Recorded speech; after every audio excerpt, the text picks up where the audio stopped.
95 आहे. पण तुम्ही दिलेल्या प्रस्तावांवर, तुम्ही दिलेल्या जागांवर भाजपमध्ये समाधानी आहे? नाही, भाजपवाले म्हणजे भाजपचे पदाधिकारी समाधानी आहेत म्हणूनच युती झाली ना. दादा वाटवा. हा, आता युती होणारच नाही. आणि माझी चर्चा ही मी स्थानिक पदाधिकाऱ्यांशी देखील केलेली आहे, प्रदेशाध्यक्षांशी देखील केलेली आहे.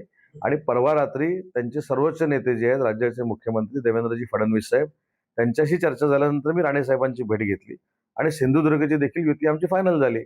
आज रात्रीपर्यंत रायगडची देखील युती फायनल होईल. राष्ट्रवादी जिल्हाध्यक्ष बाबाईच्या विचारलं तर म्हणजे आम्हाला कोण विचारच येत नाही.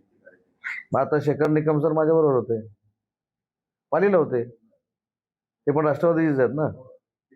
बहुतेक त्यांच्यात समन्वय नसेल, पण शेवटी ते आमदार म्हणून आता माझ्याकडे आले. पंचायत समितीतल्या चर्चा मी केल्या, काय पाहिजे काय नाही पाहिजे. संगमेश्वरला होते ना राष्ट्रवादी.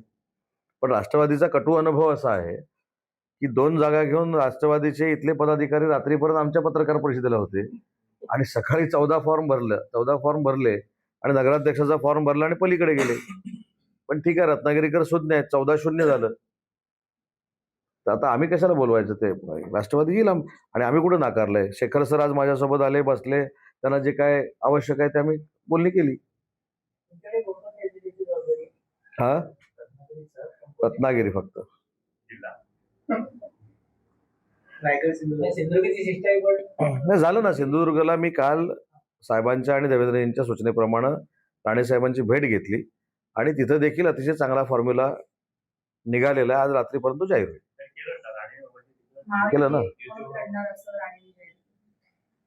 रायगडमध्ये भाजप आणि राष्ट्रवादी सोबत असेल की फक्त भाजप सोबत? हा, मग सगळंच एकदम नका ना माझ्याकडे. तुम्हाला उद्या पण पाहिजे ना रायगडला कशी युती झाली, काय झाली, किती जागा. काय म्हणायचे? हे बघा, कोणी कोणाला मतदान करावं हा एक लोकशाहीतला भाग आहे, मी त्याच्यामध्ये जाणार नाही. पण ह्याच्यातनं बोध अनेकांनी घेतला पाहिजे ना, अनेकांनी घेतला पाहिजे. तर कालच्या निकालानंतर नितेशांनी एक व्हिडिओ व्हायरल केला.